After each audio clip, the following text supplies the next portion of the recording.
नमस्कार दोस्तों, उम्मीद करता हूँ कि आप सभी घर में स्वस्थ होंगे, मस्त होंगे। आप अपना और अपने चाहने वालों का ख्याल रख रहे होंगे।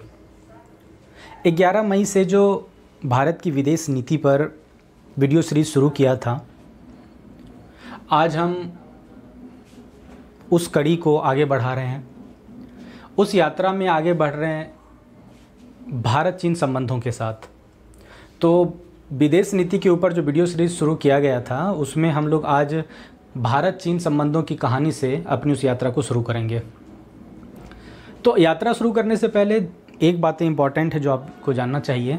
इम्पॉर्टेंट बात यह है कि किसी भी देश की विदेश नीति को या किसी भी देश के संबंधों को आप 3 तरीके से पढ़ सकते हैं।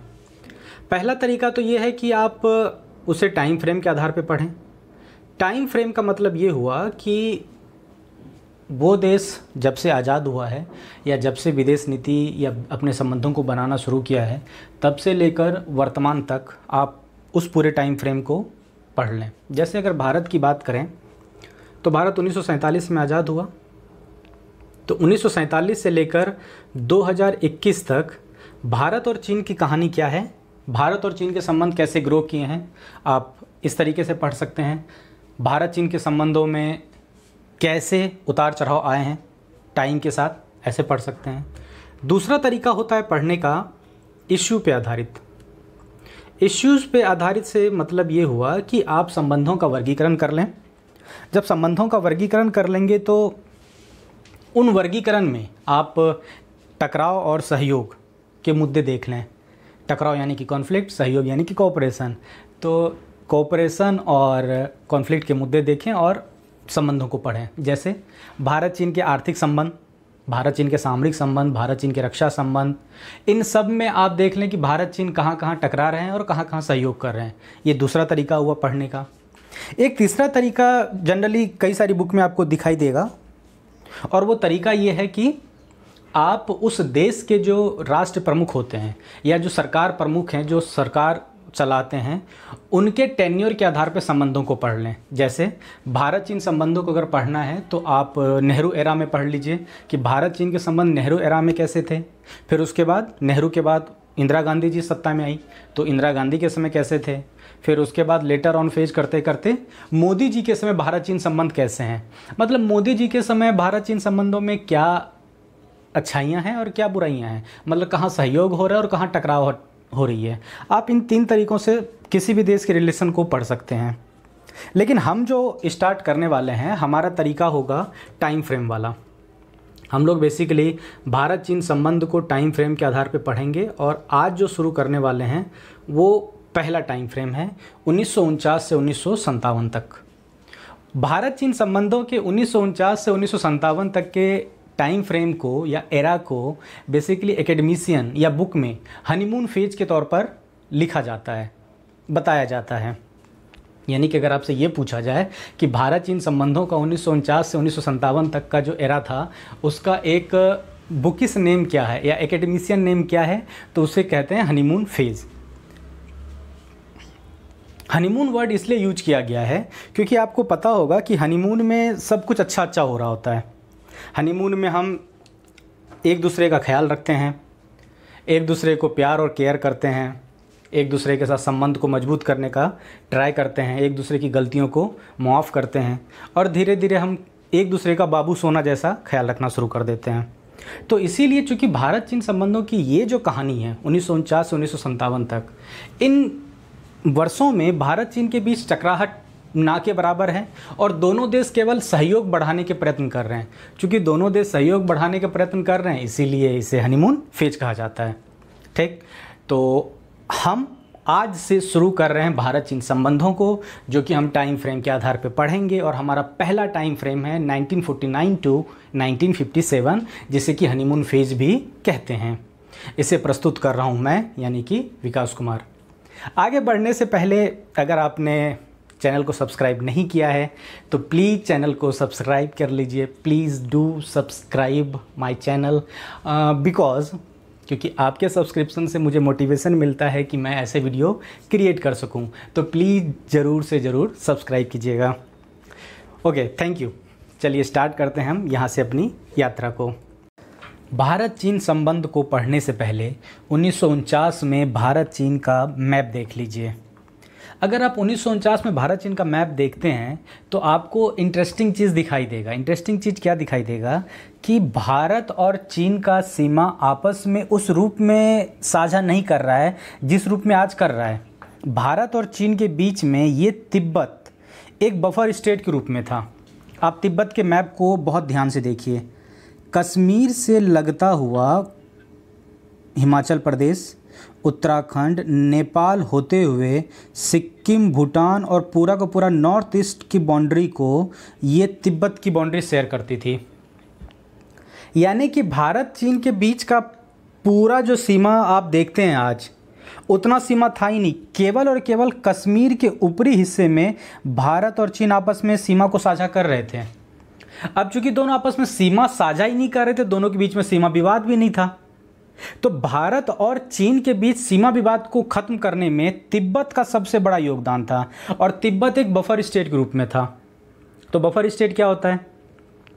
बफर स्टेट सिंपल है, जैसे कि आप लोग अपने घर में देखते होंगे या फिर आस पड़ोस में देखते होंगे, पति पत्नी होती है और उसका कोई छोटा बच्चा होता है और पति पत्नी में लड़ाई हो जाए तो दोनों पति पत्नी आपस में बात करने के लिए छोटे बच्चे का प्रयोग करते हैं। जैसे कि मान लेते हैं बच्चे का नाम चिंटू है, तो चिंटू पापा को टिफ़िन दे दो, तो पापा बोलते हैं चिंटू मम्मी को बोलो मैं जा रहा हूँ ऑफिस। इस तरीके से क्या होता है कि दोनों गुस्से में आमने सामने नहीं आते हैं और संवाद होता रहता है बच्चों के मामले में। उसी प्रकार से बफर स्टेट क्या करता है, दो बड़ी कंट्री के बीच में जब भी कोई तनाव का पल आता है तो दोनों के गुस्से को एब्जॉर्ब कर लेता है और बड़ी टकराहट करने से रोकता है। तो 1949 से 1957 के बीच जो भारत का हनीमून फेज है, उस हनीमून फेज का सबसे बड़ा कारण था तिब्बत का भारत और चीन के बीच में ऑटोनमस रीजन के रूप में होना या बफर स्टेट के रूप में होना। लेटर ऑन फेज में हम देखेंगे कि कैसे तिब्बत ऑटोनमस रीजन के रूप में अपनी जो उसका मान्यता था ख़त्म हुआ और कैसे भारत और चीन के बीच में तनाव बढ़ने शुरू होते हैं। लेकिन इसके बाद आपको मैं एक और मैप दिखा रहा हूँ। इस मैप को देखने से आपको ये पता चलेगा कि तिब्बत जब हटा तो कैसे भारत और चीन के बीच में टेंशन शुरू हो गया है।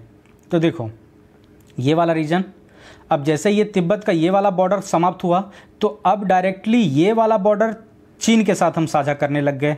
और जैसे ही ये वाला बॉर्डर हम चीन के साथ साझा करने लग गए तो सबसे पहले इस वाले एरिया में तनाव हुआ। तनाव क्यों हुआ? क्योंकि 1962 के युद्ध में इस वाले एरिया को चीन ने ऑक्यूपाई कर लिया और जैसे जैसे उसका पावर बढ़ता चला गया, इस वाले जो रीजन की रेखा थी, सीमा रेखा जिसको मैकमोहन लाइन कहते हैं, इसको चीन मानने से इनकार कर दिया। यानी कि तिब्बत ने अपनी ऑटोनॉमी को खोया और भारत चीन के बीच विवाद शुरू हुआ। यहाँ पे भारत कहता है कि भाई तुम मेरे घर में घुस आए हो और यहाँ पे चीन कहता है कि भाई तुम मेरे घर में घुस आए हो। कैसे घुस आए हो? 1914 में ब्रिटेन ने, जो साम्राज्यवादी शक्ति थी, इंपीरियलिस्ट शक्ति थी, उसने, चूंकि चीन उसमें कमज़ोर था तो जानबूझ के ब्रिटेन ने ऐसा समझौता करवा दिया और ये वाला हिस्सा, अरुणाचल प्रदेश वाला हिस्सा कब्जे में ले लिया। यानी कि इस वाले रीजन में भारत और चीन के बीच में विवाद अभी कंटिन्यू कर रहा है। लेकिन चूंकि हम लोग अभी कौन सा फेज पढ़ रहे हैं, 1949 टू 1957 वाला, तो आपको ये वाला मैप ध्यान में रखना है और इस वाले मैप को ध्यान में रखते हुए ये देखना है कि तिब्बत भारत के साथ कंप्लीट सीमाओं को साझा करता था। चीन केवल उत्तरी फ्रंट पे छोटा सा हिस्सा शेयर कर रहा था। यानी कि जब भारत और चीन के बीच में सीमाओं साझा ही नहीं होते थे तो दोनों के बीच में ऑब्वियस सीमा विवाद नहीं होगा। अब जब सीमा विवाद नहीं था तो 1949 के समय तो भारत चीन के संबंधों का मुख्य तत्व, मेन एलिमेंट क्या था? फिर दोनों के बीच का मुख्य तत्व क्या था, हम इन स्लाइड के जरिए देख सकते हैं। ये जो स्लाइड आपको दिख रहा है, ये स्लाइड बेसिकली 1949 टू 1957 भारत चीन रिश्तों के आधार को तय कर रहा है। सबसे बड़ा आधार था दोनों के बीच में close cultural tie. Cultural tie मतलब सांस्कृतिक संबंध। सांस्कृतिक संबंध से आप ऐसे अंदाज़ा लगा सकते हो धर्म का, खान पान का, पहनावे का, पीपल टू पीपल क्या कनेक्शन था। तो देखो भाई, मतलब ये समझना कोई मुश्किल नहीं है कि चीन में बौद्ध धर्म सबसे बड़ा धर्म है और बौद्ध धर्म के जो सबसे बड़े प्रणेता थे महात्मा बुद्ध, जिन्होंने बौद्ध धर्म को शुरू किया, उसको ज्ञान की प्राप्ति बिहार की पावन धरती से हुआ है। तो इस हिसाब से हम चीनियों के क्या हो गए, धर्मगुरु। जिनको वो अपना धर्म मानते हैं उनके गुरुजी इंडिया से थे, इंडिया में उनको ज्ञान प्राप्त हुआ। इस हिसाब से चीन के हम हो गए धर्मगुरु। अब हम चूंकि धर्मगुरु हो गए तो गुरु के ऊपर तो शिष्य से रिश्ता खराब हो नहीं सकता। आपने गुरु परंपरा की बड़ी फेमस कहानी सुनी होगी एकलव्य वाली, कि जहाँ पे शिष्य को वो अंगूठा काट के दे देता है गुरु जी को, एकलव्य, है ना। वैसे ही चीन हमारा शिष्य था, हम उसके गुरु थे। इस हिसाब से हम दोनों का कल्चरल टाई बहुत मजबूत था।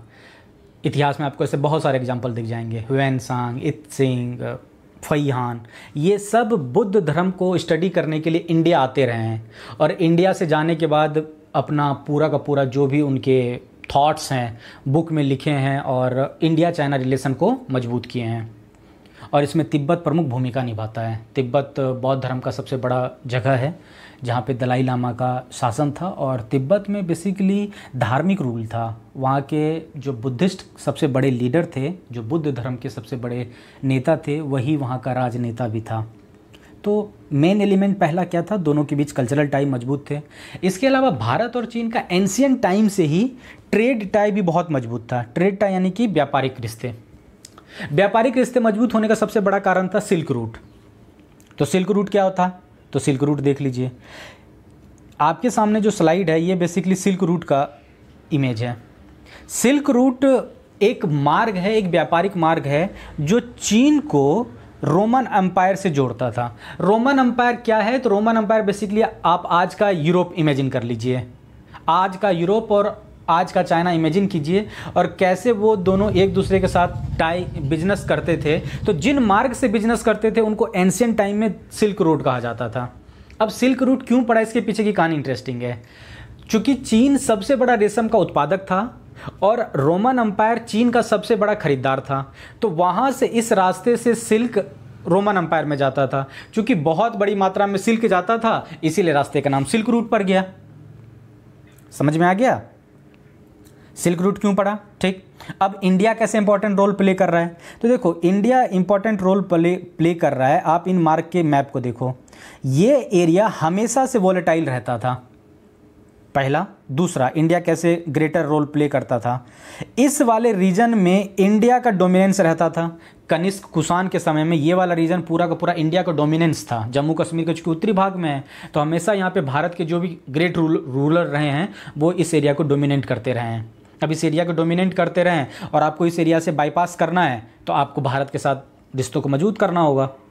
ठीक, दूसरा, जब भारत के शासक इस एरिया में कमज़ोर पड़ गए, जहाँ पे उनका दबदबा ख़त्म हुआ और यहाँ पे ये एरिया वॉलेटाइल होने की वजह से क्या होता है, अशांत हो गया है। अब अशांत रास्ते से तो आप जा नहीं सकते हैं, आप जाएंगे तो आपका सामान लूट जाएगा, ये छीना झोरी हो सकती है, बहुत कुछ हो सकता है। ठीक ना, जैसे कि बिहार में बिजनेस व्यापार इतना स्ट्रांग नहीं है। इसका सबसे बड़ा कारण क्या है कि यहाँ पे लॉ एंड ऑर्डर की समस्या है।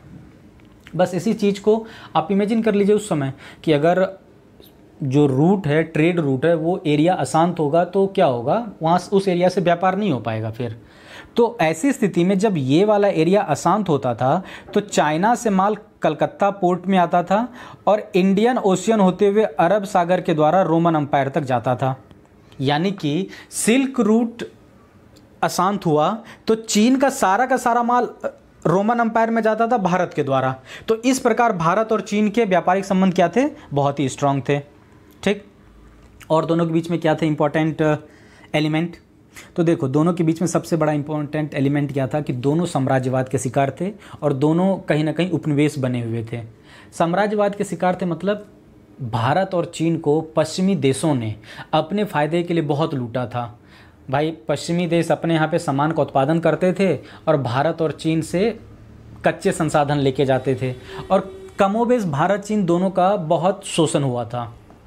और भारत पे तो फिर भी ब्रिटिश साम्राज्य का हुकूमत था, लेकिन चीन में यूँ समझ लो कि चीन ना मतलब कि बर्गर जैसा बना हुआ था जिसमें बहुत सारे लोग के अंदर चीन दबा हुआ है। वहाँ पे ब्रिटिश एम्पायर भी है, जापानी भी उनके ऊपर रूल कर रहे हैं, फ्रांसीसी रूल कर रहे हैं, तो बहुत सारे लोग उन मिलकर उनका शोषण करते थे। तो चूंकि एक जैसा दर्द साझा कर रहे थे तो लोगों को लगा कि भारत और चीन का संबंध क्या होगा, बहुत अच्छा होगा। इसके अलावा क्या था? इसके अलावा ये माना जाता था कि चूँकि भारत और चीन के बीच में कठिन हिमालय टेरेन है, हिमालय पर्वत का एरिया बहुत ही दुर्गम है जिसको पार करना मुश्किल है, इसीलिए चीन कभी भारत पर अटैक नहीं कर सकता है। China never attacks on India because difficult Himalayan terrain. इसके अलावा और दोनों के बीच के एलिमेंट्स क्या थे? इसके अलावा जो सबसे बड़ा एलिमेंट था वो था हमारे विदेश नीति निर्माताओं के द्वारा गुट निरपेक्षता की नीति को अडॉप्ट करना, नॉन अलाइनमेंट पॉलिसी को अडॉप्ट करना।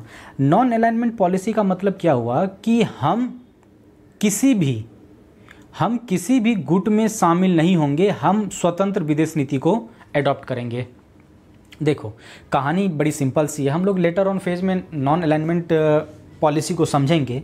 बस अभी आप इतना समझ लीजिए कि सेकेंड वर्ल्ड वॉर के बाद पूरे विश्व में कोल्ड वॉर स्टार्ट हो गया।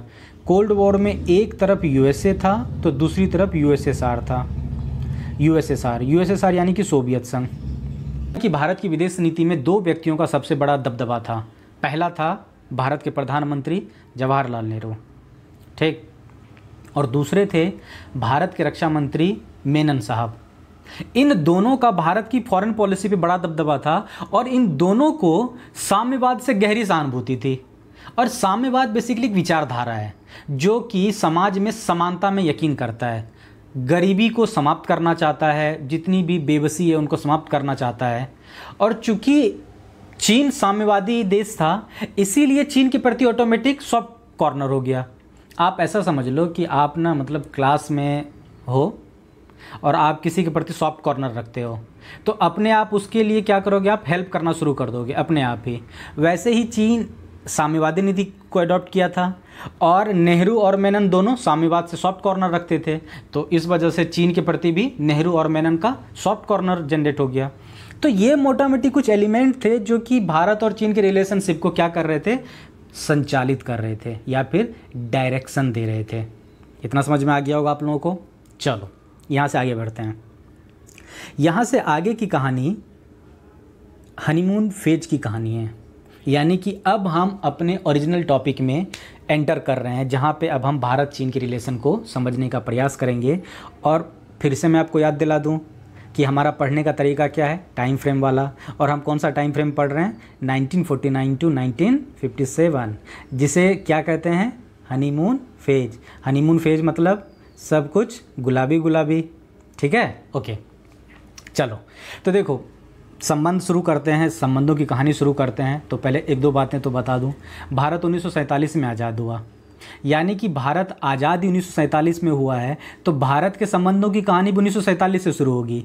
मान लो कि आपका जन्म 1991 में हुआ है और कोई आपको आके ये कहे कि मैं आपको 1980 से जानता हूँ, तो बड़ी हास्यास्पद बातें होंगी ना कि मतलब ऐसे कैसे, इतना भी मत फेंको यार, ठीक।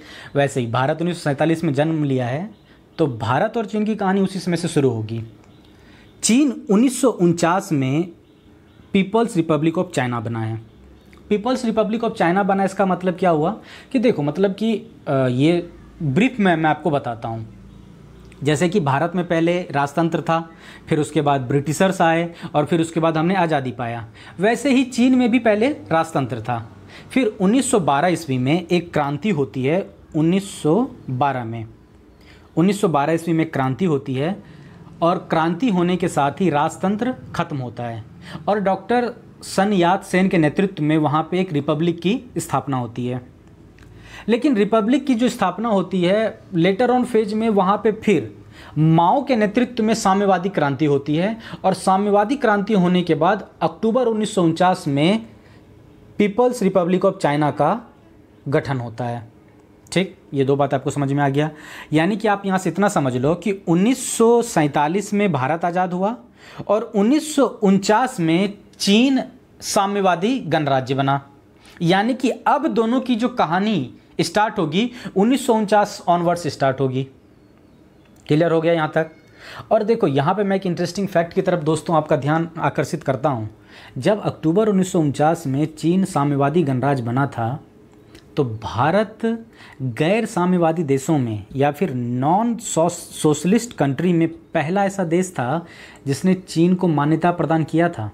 ये इंपॉर्टेंट फैक्ट है, इसको आप याद कर लीजिएगा। और यहाँ पे एक फैक्ट और याद करना है आपको कि अक्टूबर 1949 में चीन में साम्यवादी क्रांति हुई थी, ठीक।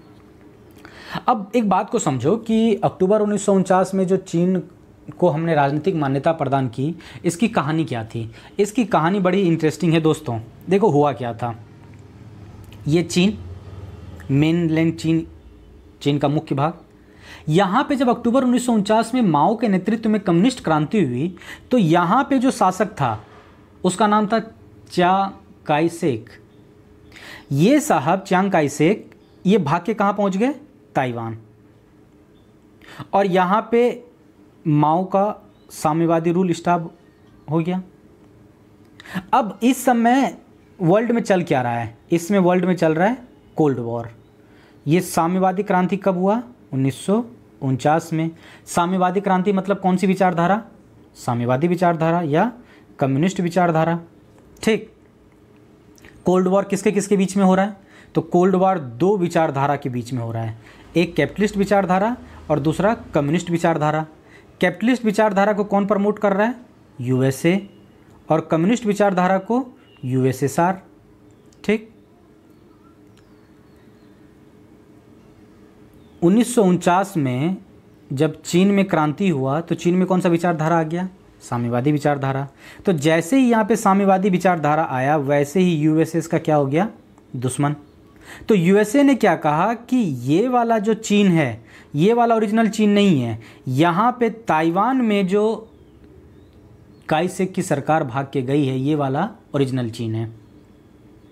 बिकॉज ऑफ विचारधारा की लड़ाई। विचारधारा की लड़ाई के नाम पे ऐसा क्या हो गया? दोनों में अलगाव हो गया। और भारत ने कौन से चीन को मान्यता दिया? भारत ने साम्यवादी चीन को ओरिजिनल चीन माना। ठीक। अक्टूबर 1949 में। और जैसे ही चीन का जन्म हुआ, वैसे ही भारत के प्रधानमंत्री नेहरू, आओ भाई दोनों मिलकर अब पूरे वर्ल्ड को एक नई दिशा देते हैं, दोनों मिलकर विश्व को एक नई ऊंचाइयों पर लेके जाते हैं। और यहाँ से भारत और चीन के अच्छे संबंधों की शुरुआत होनी शुरू हो जाती है। भारत चीन संबंध में सहयोग का सबसे बड़ा एग्जाम्पल कोरियन वॉर है। कोरियन वॉर 1950 में स्टार्ट हुआ था और 1953 में समाप्त हुआ। कोरियन वॉर की कहानी बहुत इंटरेस्टिंग है।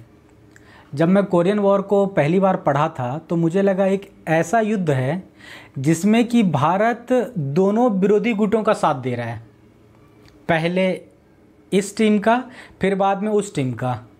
मतलब पहले इससे भी दुश्मनी ले लिया और बाद में उससे भी दुश्मनी ले लिया। और कोरियाई युद्ध बेसिकली आपको भारत के आदर्शवाद का सबसे बड़ा एग्जाम्पल दिखाई देगा। एक बात और दोस्तों बताना चाहूँगा आप लोगों को, 1949 से 1957 के बीच का जो फेज़ है भारत और चीन के संबंधों का, बेसिकली ये नेहरू के आदर्शवाद का भी फेज है। इसे नेहरू के आइडियलिज्म का दौर भी माना जाता है।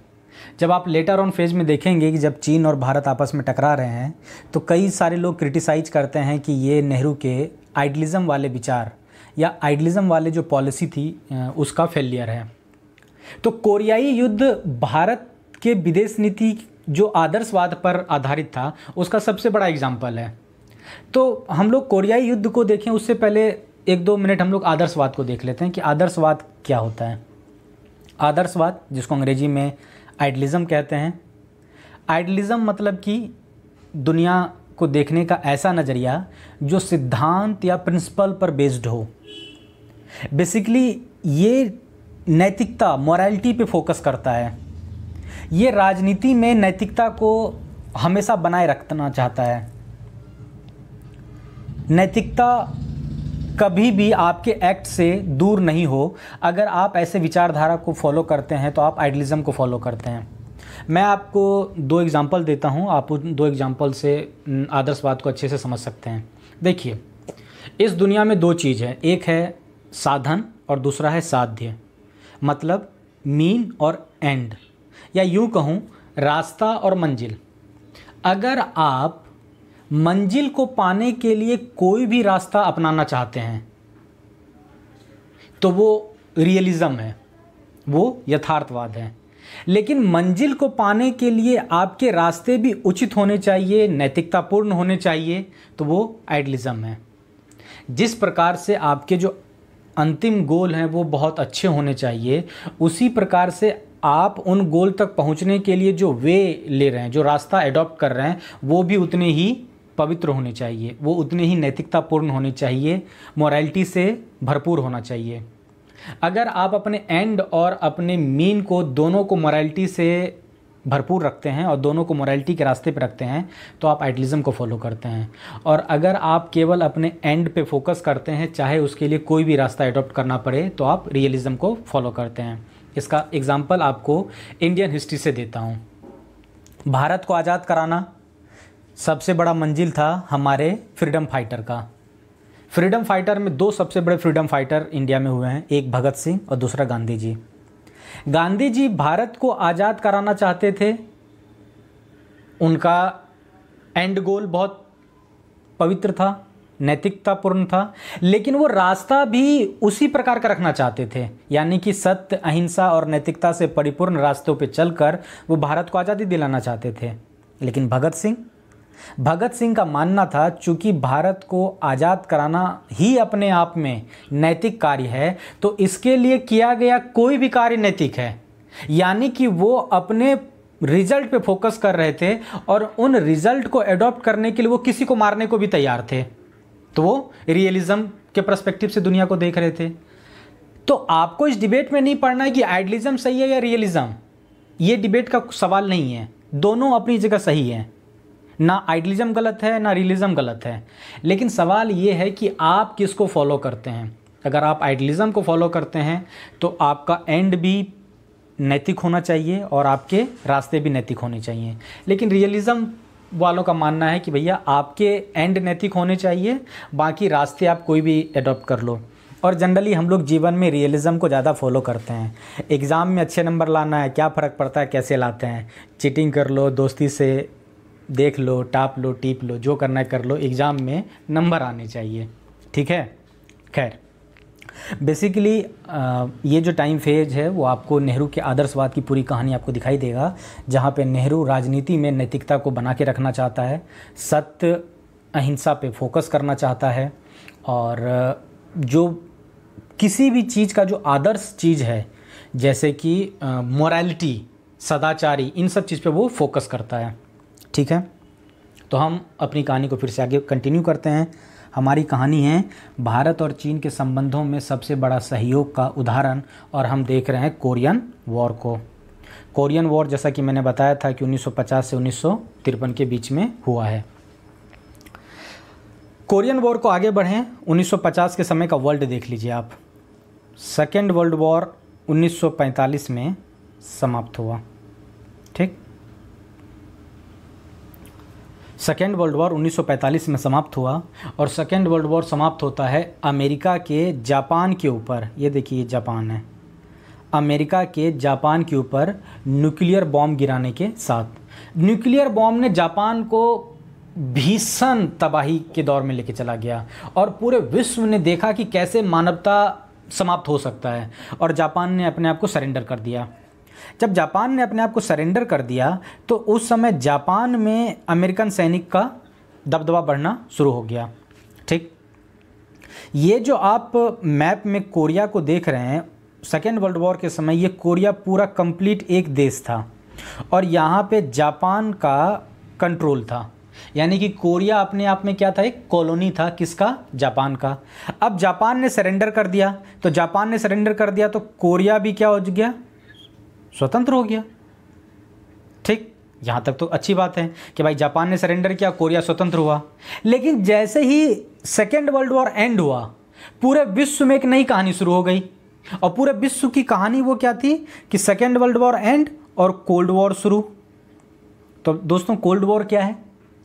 कोल्ड वॉर, मेरा एक फ्रेंड है नजीम, उसने मेरे को किस्सा सुनाया था कोल्ड वॉर को लेके, कि दिल्ली यूनिवर्सिटी में वो कॉपी चेक कर रहे थे, तो उन्होंने बताया था कि एक स्टूडेंट ने लिखा था कि कोल्ड वॉर बेसिकली अमेरिका और सोवियत संघ के बीच में अलास्का रीजन है ना, आप मैप पे देखोगे तो अलास्का बहुत बर्फीला ऊपरी एरिया है, उस रीजन में लड़ा गया युद्ध है। और वहाँ पे चूँकि पूरा टेम्परेचर बहुत बिलो नीचे रहता है, 0 डिग्री से बिलो रहता है, तो आप वहाँ पे वेपन्स यूज नहीं कर सकते हैं, तो वहाँ पे बर्फ़ जमे रहते हैं। तो वो अमेरिका और सोवियत संघ के सैनिक क्या करते थे कि बर्फ़ का गोला जमा पे एक दूसरे के ऊपर फेंकते थे, तो इसीलिए इस युद्ध को कोल्ड वॉर कहा जाता है, जबकि ये मजाक है। कोल्ड वॉर का मतलब ये नहीं है। कोल्ड वॉर 1945 के बाद से शुरू हुआ था और कोल्ड वॉर दो विचारधाराओं की लड़ाई है। आपको याद क्या करना है कि कोल्ड वॉर दो विचारधाराओं की लड़ाई है। पहला विचारधारा कैपिटलिस्ट विचारधारा है, कैपिटलिस्ट यानी कि पूंजीवाद, और दूसरा है कम्युनिस्ट यानी कि साम्यवाद। इन दो विचारधाराओं की लड़ाई को हम क्या कहते हैं? Cold war. दूसरा, कोल्ड वॉर में कभी भी डायरेक्ट लड़ाई नहीं हुआ है, ये दोनों एक दूसरे को बस कमज़ोर करने में लगे रहे। तो ऐसा युद्ध है ये जहाँ पे युद्ध की स्थिति तो है, वॉर जैसा माहौल है, लेकिन वॉर सच में हो नहीं रहा है।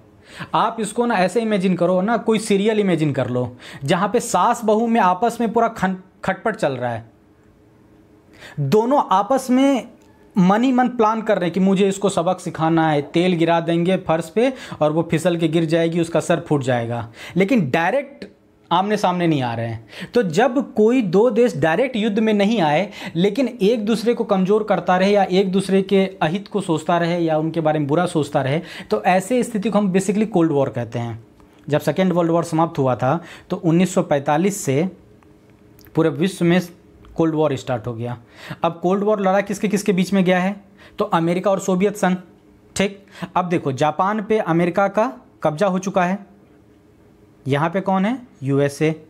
आप मैप को अच्छे से देखना, ये हुआ कोरिया, कोरिया का बाउंड्री शेयर हो रहा है चीन के साथ में और इधर सोवियत संघ के साथ में।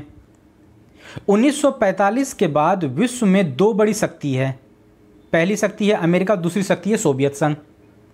ठीक, अमेरिका जापान में है और सोवियत संघ यहाँ पर है। और कोरिया जापान का क्या था? कॉलोनी था। जापान समाप्त हो गया। अब जापान समाप्त हो गया तो कोरिया फ्री हो गया। तो कोरिया फ्री हुआ तो इधर से सोवियत संघ के सैनिक आने लग गए और जापान से अमेरिकन सैनिक आने लग गए। और 1945 से सैनिक आते आते 1948 आते आते तक यहाँ पे इस मैप में देखिए 38 डिग्री के आसपास तक दोनों सैनिक एक दूसरे के आमने सामने हो गए थे। और 1945 से वर्ल्ड में क्या शुरू हो गया? Cold war. यानी कि अब सोवियत संघ और अमेरिका जो कि सेकेंड वर्ल्ड वॉर में साथ लड़ रहे थे जापान के खिलाफ, अब खुद आमने सामने आ गए कोरिया में।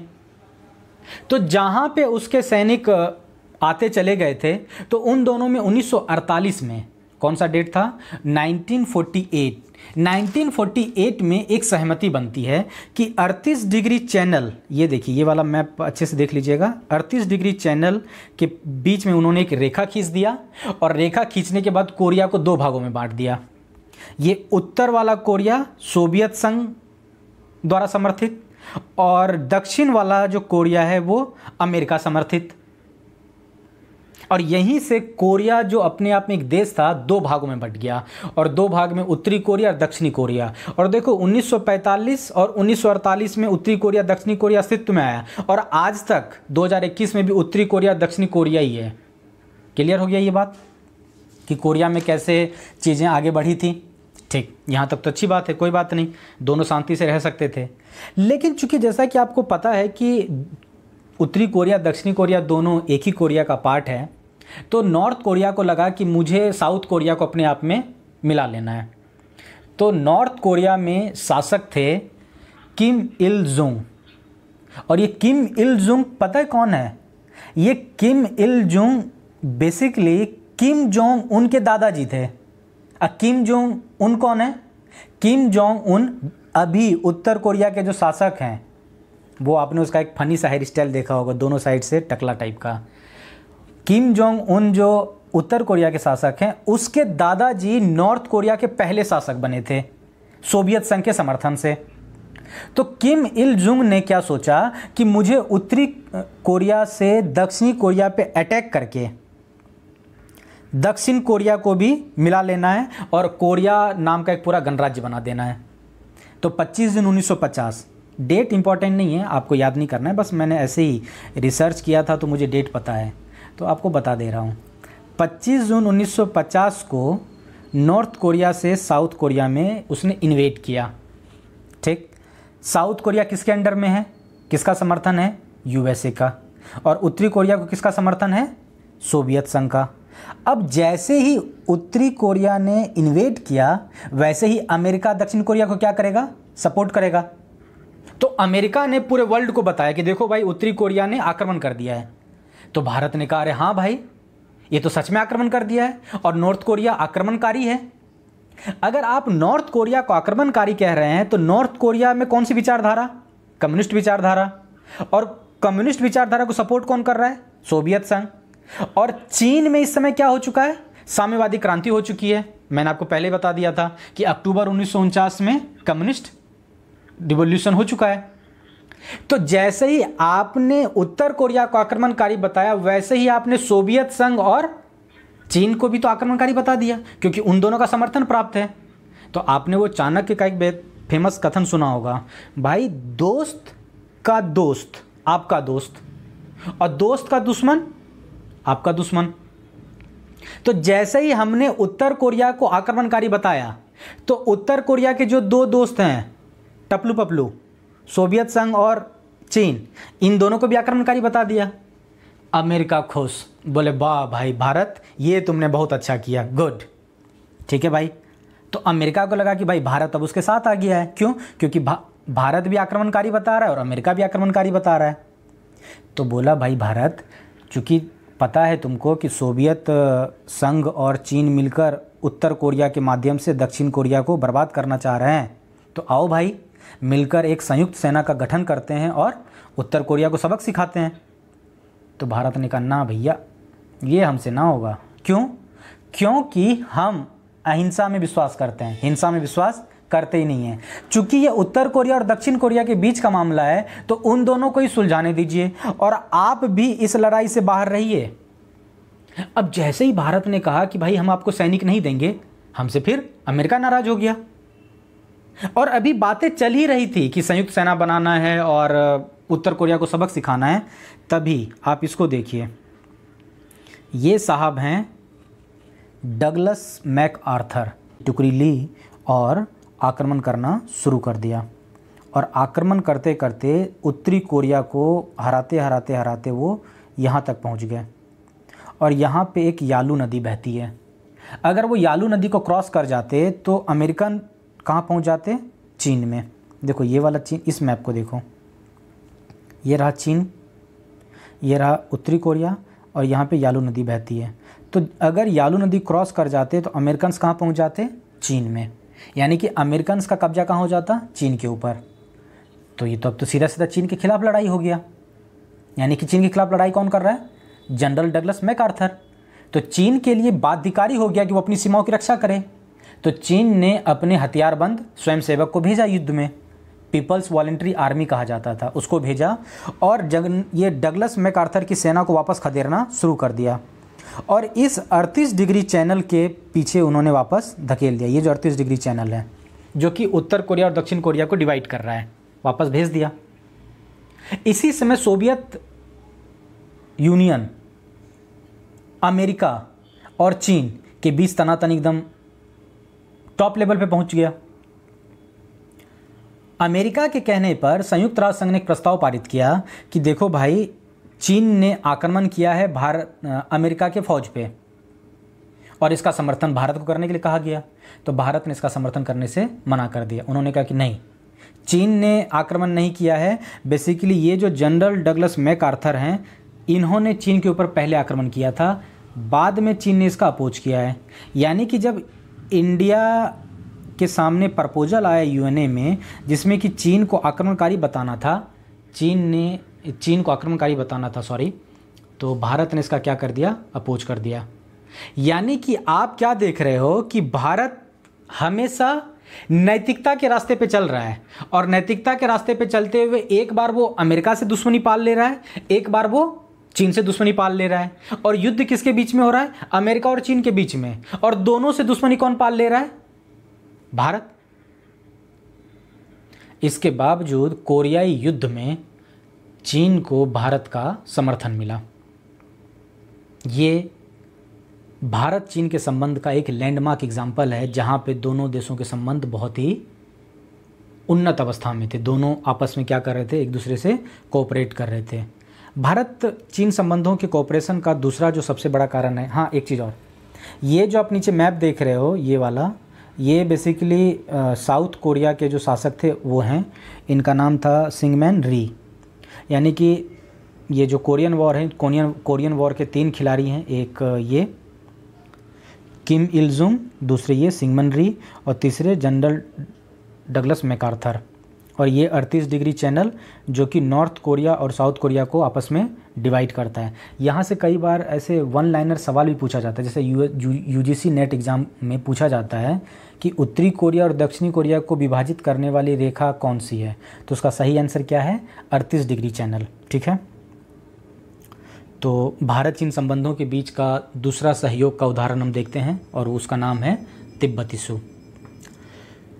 तिब्बत इशू, जैसा कि मैंने आपको पहले ही बताया था, तिब्बत बेसिकली क्या था? भारत चीन के बीच में एक बफर स्टेट था। 1914 में शिमला एग्रीमेंट होता है और शिमला एग्रीमेंट के द्वारा तिब्बत में भारत के कुछ राइट्स मिलते हैं। राइट्स ये मिलता है कि तिब्बत में भारत अपने एजेंट को रख सकता है, व्यापार चलाने के लिए वो जो मार्ग है उसकी सुरक्षा का जिम्मा भारत के पास था।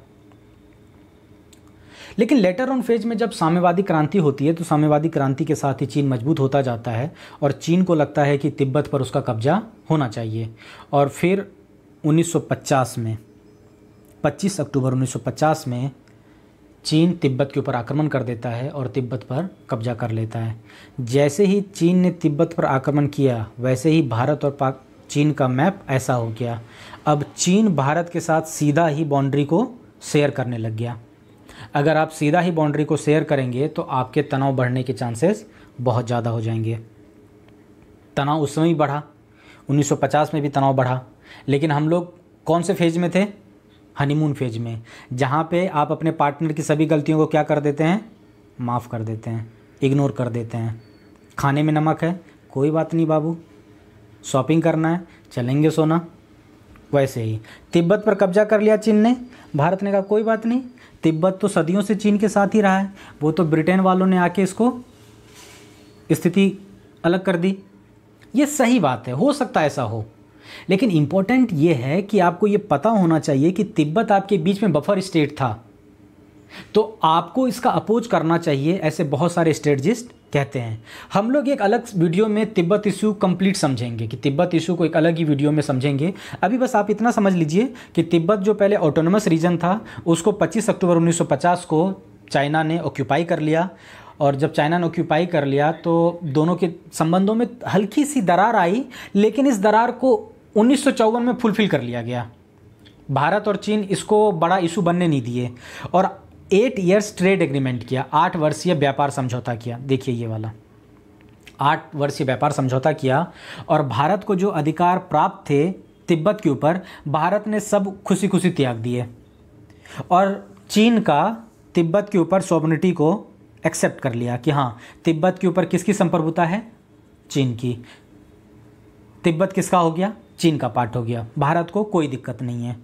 यानी कि जो तिब्बत इशू थोड़ा बहुत दोनों के संबंधों में टकराहट लाने की बात कर रहा था, उन टकराहट को भी ये 29 अप्रैल 1954 में जो समझौता हुआ 8 वर्षीय ट्रेड एग्रीमेंट, इसके द्वारा उसको समाप्त कर दिया गया। इस एग्रीमेंट की सबसे बड़ी विशेषता जो मैं आपको बताने वाला हूं वो ये है कि इस एग्रीमेंट के प्रियम्बल में 29 अप्रैल 1954 को जो एग्रीमेंट हुआ था, 8 ईयर्स ट्रेड एग्रीमेंट, इस एग्रीमेंट के प्रियम्बल में एक सिद्धांत का प्रतिपादन किया था भारत ने, और वो सिद्धांत था पंचशील सिद्धांत, पंचशील समझौता। 29 अप्रैल 1954 को साइन हुआ, क्लियर है। पंचशील के बारे में ये बेसिकली कुछ फैक्ट हैं। पंचशील सिद्धांत का मतलब ये है कि देखो भाई, पंचशील बेसिकली बौद्धिज्म परंपरा से बाहर निकला है। बौद्धिज्म परंपरा में पंचशील 5 ऐसे नियम हैं जो हर बौद्ध भिक्षुओं को पालन करना होता है। तो कौन कौन से 5 नियम हैं? कि भाई आप अहिंसा करेंगे, चोरी नहीं करेंगे, व्यभिचार से दूर रहेंगे, सत्य का पालन करेंगे, किसी प्रकार का नशा नहीं करेंगे। और इस प्रकार अगर आप ये 5 नियमों का पालन करते हैं तो आपको मोक्ष की प्राप्ति होगी, आपका जीवन बेहतर होगा। तो नेहरू जी ने यहीं से पंचशील वर्ड को उठाया और फॉरेन पॉलिसी में लागू कर दिया। इन पंचशील में क्या क्या था? तो पंचशील में पहला जो शील था, शील मतलब नियम, जो पहला जो नियम था कि भारत चीन के साथ या चीन भारत के साथ अखंडता और संप्रभुता का सम्मान करेगा। मतलब इसका पहला नियम क्या था? एक दूसरे की अखंडता और संप्रभुता का सम्मान करना। दूसरा क्या था? परस्पर अनाक्रमण, मतलब एक दूसरे के ऊपर आक्रमण नहीं करेंगे। तीसरा क्या था? आंतरिक मामलों में हस्तक्षेप नहीं करना, मतलब कि भारत चीन के आंतरिक मामलों में हस्तक्षेप नहीं करेगा। आंतरिक मतलब इनर, है ना, इंटरनल मामला, इंटरनल जो भी इशू हैं, और ना ही चीन भारत के इंटरनल मामलों में हस्तक्षेप करेगा। चौथा था समान और परस्पर लाभकारी संबंध, म्यूचुअल और इक्वल एंड म्यूचुअल बेनिफिट। ठीक। अगला क्या था? शांतिपूर्ण सहअस्तित्व, यानी कि पीसफुल कोएग्जिस्टेंस।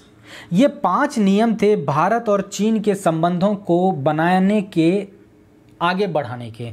इन 5 नियमों के आधार पे भारत चीन अपने संबंधों को आगे बढ़ाने का बात कर रहे थे, और उन्होंने भारत चीन संबंधों को और मजबूत करने के लिए, अपने सहयोग को और आगे बढ़ाने के लिए पंचशील सिद्धांत दे दिए। तो आप इसको ऐसे ही याद कर लीजिएगा। अच्छा, आपको मैंने एक बात बता ही दिया कि पंचशील सिद्धांत बेसिकली भगवान बुद्ध के विचारों से प्रभावित है। भगवान बुद्ध एशिया के लाइट कहे जाते हैं। इनका एक कोट मुझे बहुत पसंद है, the mind is everything what you think you become. मतलब आपका दिमाग ही सब कुछ है, आप जो सोचते हैं आप वही बन जाते हैं। और इस बात में मैं बहुत गहरे से यकीन करता हूँ। तो आप लोग भी इस कोट को केवल सुनिए मत, इसको थोड़ा सा ठहर के सोचिए और इसको अपने जीवन में अप्लाई करने का कोशिश कीजिए। आप जैसा सोचेंगे ग्रेजुअली आप वैसे ही बन जाएंगे। जैसे मैं इसका एक एग्जांपल दूं, अगर आप अभी चैनल को सब्सक्राइब करने का सोचेंगे तो चैनल को आप सब्सक्राइब करेंगे। अच्छा, ये जोक अपार्ट, ठीक ना। बेसिकली इसका मतलब क्या होता है कि आप अपने माइंड को काबू में रखिए, आपके एक्ट भी आपके काबू में आने शुरू हो जाएंगे। ये पंचशील एग्रीमेंट हो गया। तो पंचशील एग्रीमेंट भारत और चीन के संबंधों में एक नया ही ट्रेडमार्क क्रिएट कर दिया, जो कोऑपरेशन को एक नए लेवल पे ले गया कि अब तो दोनों के बीच में कोई तनाव हो ही नहीं सकता। क्यों भैया, क्यों नहीं हो सकता?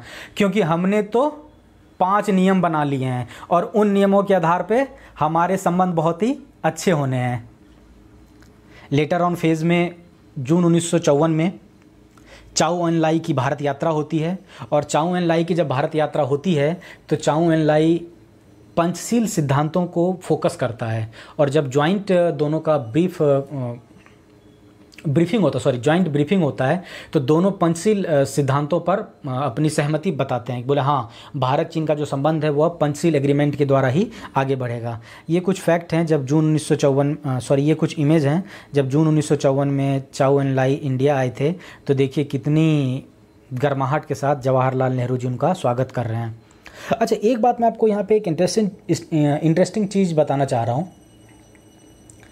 आपको अगर किसी देश के साथ संबंधों को जानना है कि उस देश के साथ संबंध में कितनी मजबूती है, तो आप ये देख लो कि उस देश में हमारे कौन से मिनिस्टर या कौन से व्यक्ति की यात्रा हो रही है। अगर हमारे प्रधानमंत्री खुद उस देश की यात्रा कर रहे हैं तो समझ लो उसके साथ हमारे रिलेशन बहुत अच्छे हैं। लेकिन प्रधानमंत्री नहीं जाके कोई और जा रहा है तो समझो उस देश के साथ हमारे रिलेशन उतने अच्छे नहीं हैं। तो उसी तरह जून 1954 में चाउ एन लाई इंडिया की विजिट कर रहे हैं, तो ये दिखा रहा था कि भारत और चीन के संबंध बहुत ही मजबूत होते जा रहे हैं, दोनों में सहयोग बढ़ता जा रहा है। और दोनों के बीच में सहयोग का ऐसा आलम था कि हिंदी चीनी भाई भाई का नारा गूंजता था।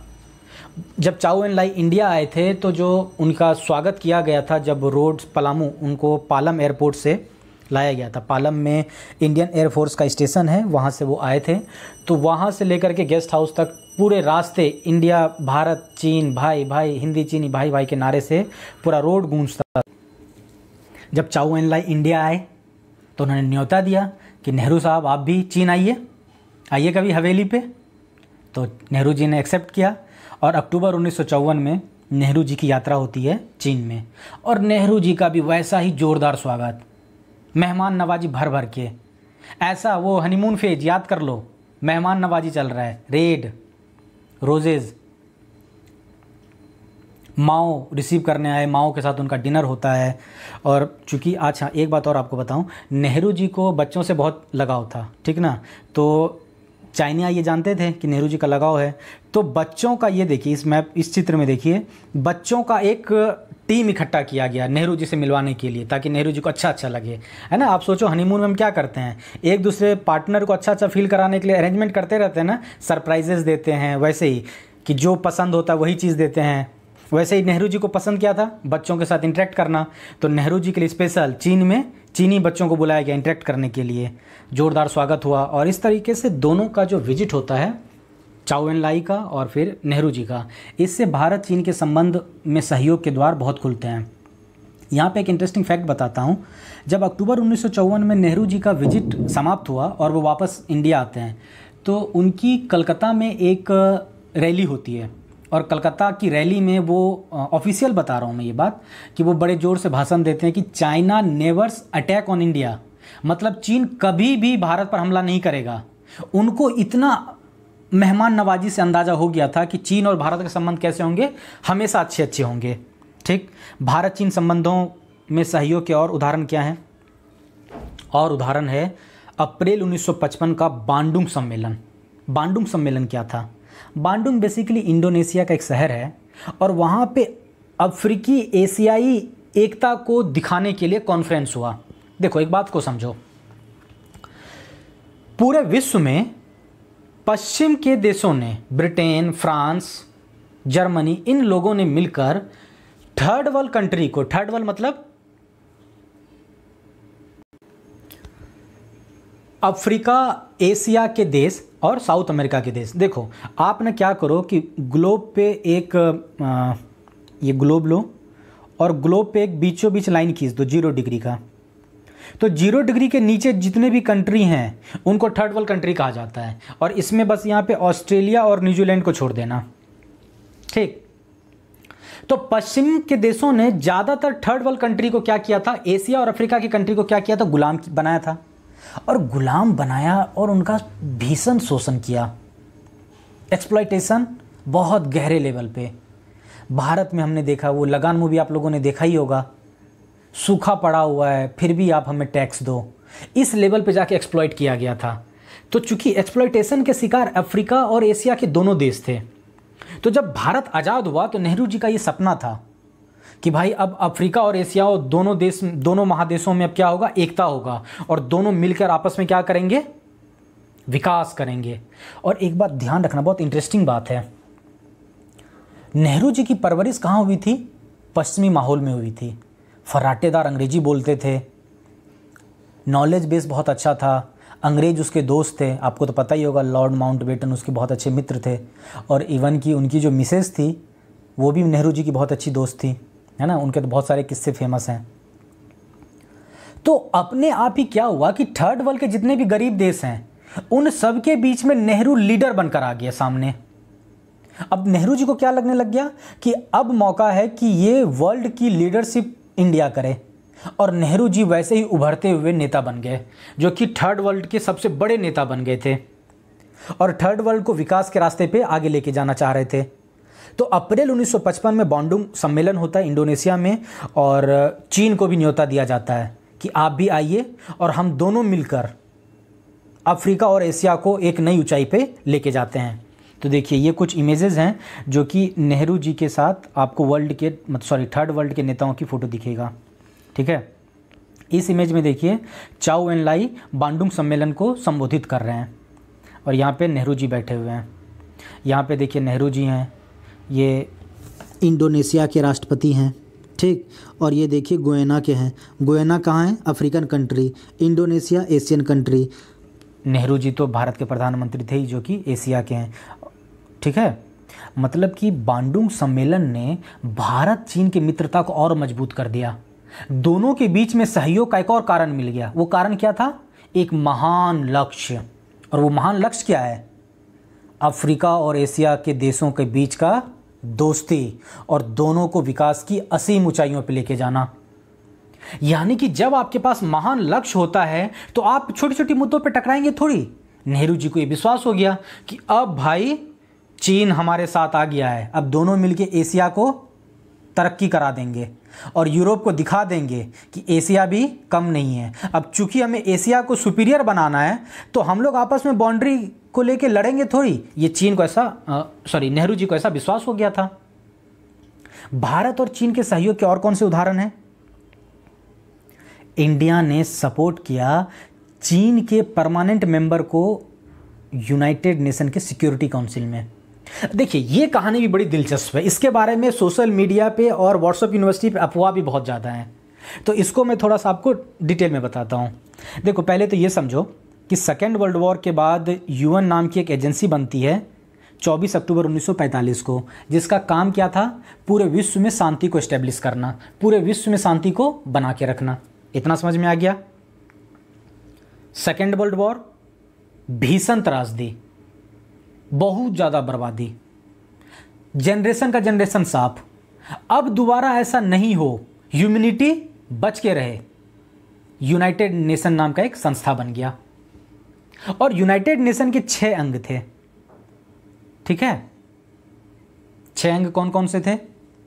पहला जनरल असेंबली, दूसरा सिक्योरिटी काउंसिल, तीसरा सेक्रेटेरिएट यानी सचिवालय, चौथा इकोनॉमिक एंड सोशल काउंसिल यानी कि आर्थिक और सामाजिक परिषद, पांचवा ट्रस्टीशिप और छठा इंटरनेशनल कोर्ट ऑफ जस्टिस यानी कि अंतर्राष्ट्रीय न्यायालय।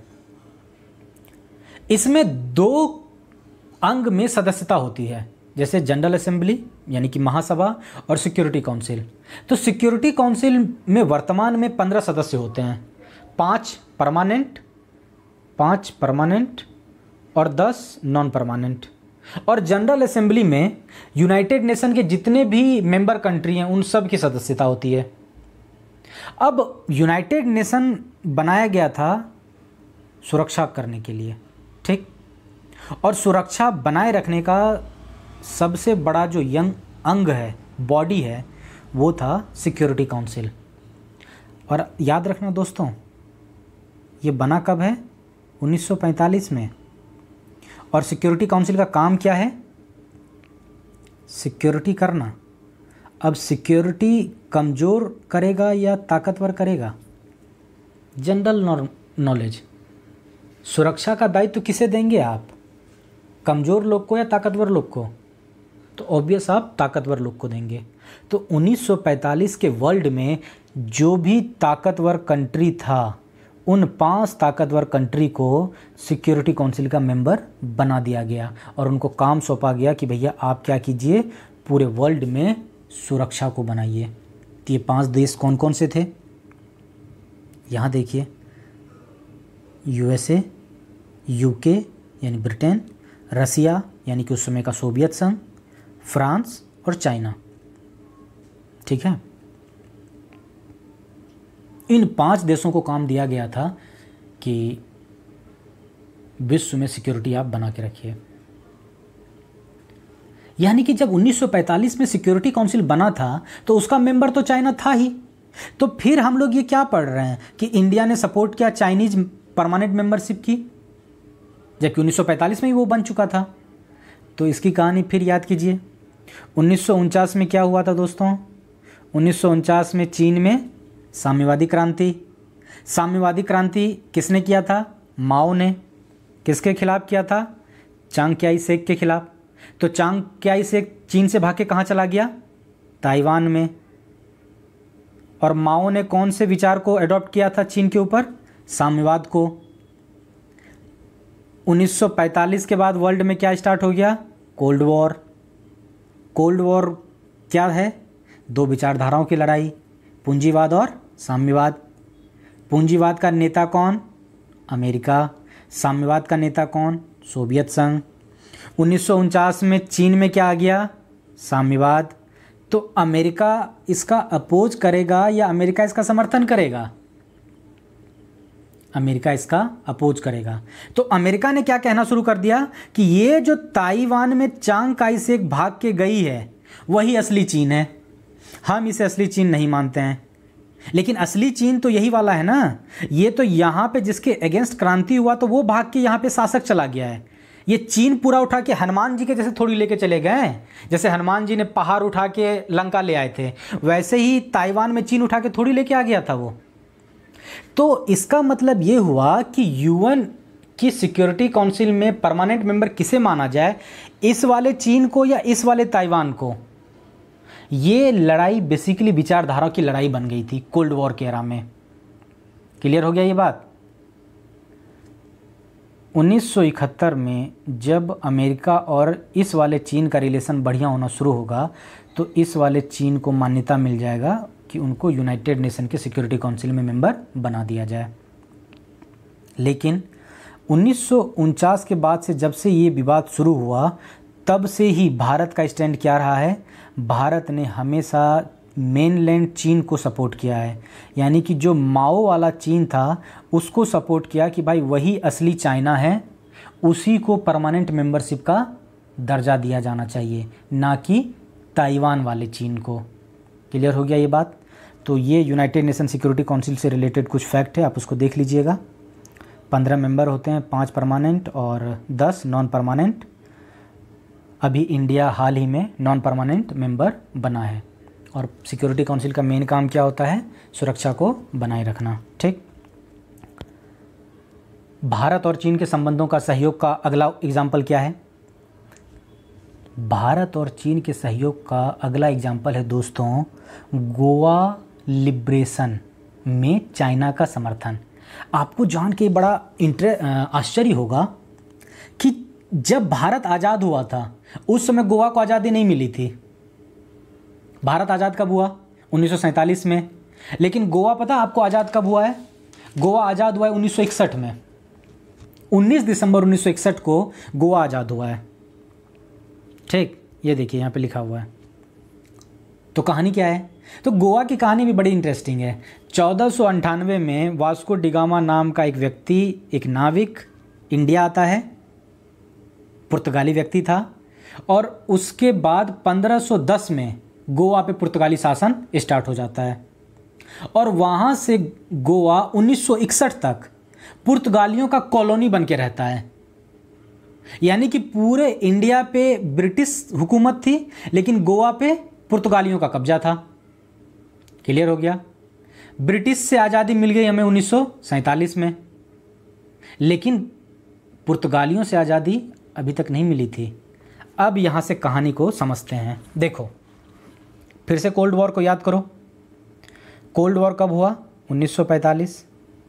1945 में कोल्ड वॉर दो देशों के बीच में, यूएसए और सोवियत संघ। ठीक है, यूएसए और सोवियत संघ के बीच में हुआ। यूएसए ने अपने पार्टनर कंट्री को सहयोग करने के लिए एक संगठन का निर्माण किया और उसका नाम रखा उसने NATO, North Atlantic Treaty Organization. और पुर्तगाल उसका मेंबर कंट्री हो गया। जब गोवा से आज़ादी की बात आगे बढ़नी शुरू हुई तो पुर्तगालियों ने मिलिट्री को आगे कर दिया और पुर्तगाली नाटो का मेंबर है। अब नाटो का मेंबर है तो पुर्तगाली को अमेरिकन सपोर्ट मिल जाएगा और भारत ने एकला चलो रे गुटनिरपेक्ष की नीति अडॉप्ट कर ली है। तो भारत नहीं चाहता था कि वो डायरेक्ट अमेरिका से युद्ध करे, तो भारत मिलिट्री कन्फ्रंटेशन से बचना चाह रहा था। यहाँ तक समझ में आ गया। लेकिन तभी एक इंटरेस्टिंग घटनाक्रम घटित होता है। 1961 के नवंबर में पुर्तगाली सैनिक ने वहाँ के लोकल ग्रामीण मछुआरे पे गोली चला दी और मछुआरे की मृत्यु हो गई। और ऐसी स्थिति में भारत सरकार ने सोचा कि नहीं, अब ऐसे समय में चुप रहना सही नहीं होगा और भारत सरकार ने चलाया ऑपरेशन विजय। और ऑपरेशन विजय चलाकर 36 घंटे के अंदर अंदर पुर्तगालियों ने भारत के सेना के सामने आत्मसमर्पण कर दिया। और इस तरीके से 19 दिसंबर 1961 को पुर्तगाल से गोवा को आज़ादी मिली। अब यहाँ पे आप कोल्ड वॉर वाला पूरा का पूरा गणित समझ लो। दो विचारधाराओं की लड़ाई, साम्यवाद बनाम पूंजीवाद। पूंजीवाद को अमेरिका समर्थन कर रहा है। अमेरिका ने एक गुट बनाया है, सैनिक गुट, जिसका नाम है नाटो। पुर्तगाल उसका मेंबर। तो पुर्तगाल भी कौन से विचारधारा का सदस्य हो गया, पूंजीवाद विचारधारा का। चीन में कौन सा विचारधारा है, साम्यवादी विचारधारा। यानी कि चीन और अमेरिका आपस में क्या हो गए थे, दुश्मन। और भारत और पुर्तगाल क्या हो गए थे? दुश्मन। तो देखो, तो पुर्तगाल का दोस्त भारत का दुश्मन और अमेरिका का दुश्मन भारत का दोस्त। तो इस प्रकार से इक्वेशन ऐसा बना था कि चीन ने पुर्तगाल के अगेंस्ट भारत का क्या कर दिया था? समर्थन कर दिया था। और इस प्रकार से ये दिखाई देता है कि भारत और चीन के बीच में सहयोग के केवल उदाहरण दिखाई दे रहे हैं, केवल दोनों के बीच में सहयोग ही सहयोग हो रहा है। इस गोवा इशू को आप अगर समझना चाह रहे हैं तो बीबीसी पे एक आर्टिकल है कि गोवा लिब्रेशन कैसे हुआ है, गोवा को लिब्रेट कैसे किया गया है। यहाँ पे 2-3 किरदार बहुत इंपॉर्टेंट है। डॉक्टर राम मनोहर लोहिया जी गोवा को मुक्ति दिलाने में बहुत बड़े इंपॉर्टेंट रोल प्ले किए हैं। ठीक है, ठीक, वापस फॉरेन पॉलिसी में आते हैं। तो बेसिकली हम ये देखें कि कैसे भारत और चीन ग्रेजुअली आपस में केवल सहयोग ही कर रहे हैं। भारत चीन संबंधों में सहयोग की कहानी इतनी ही है। उम्मीद करता हूँ कि आपको ये पसंद आया होगा। अगर ये पसंद आया है तो लाइक कीजिए, दोस्तों के साथ शेयर कीजिए, अपने सुझाव हमें कमेंट के द्वारा बताइए। दोस्तों, मैं आगे भी ऐसे वीडियो बनाता रहूँगा। मेरा पहला टारगेट है 1000 सब्सक्राइबर तक पहुँचना, तो प्लीज़ आप चैनल को सब्सक्राइब कीजिए। जाते जाते मैं एक चीज़ साझा करना चाहूँगा। इस वीडियो से पहले जो एक इंट्रोडक्शन वाला वीडियो अपलोड हुआ था, उसमें आप में से जितने लोगों ने कमेंट किया सब बहुत अच्छे थे, सबका शुक्रिया। लेकिन एक कमेंट दानियाल खान जी का है जो कि कटिहार से हैं। वो मुझे बहुत उम्दा लगा और उसने मुझे बहुत मोटिवेट किया, इसलिए आप लोगों के साथ साझा कर रहा हूँ।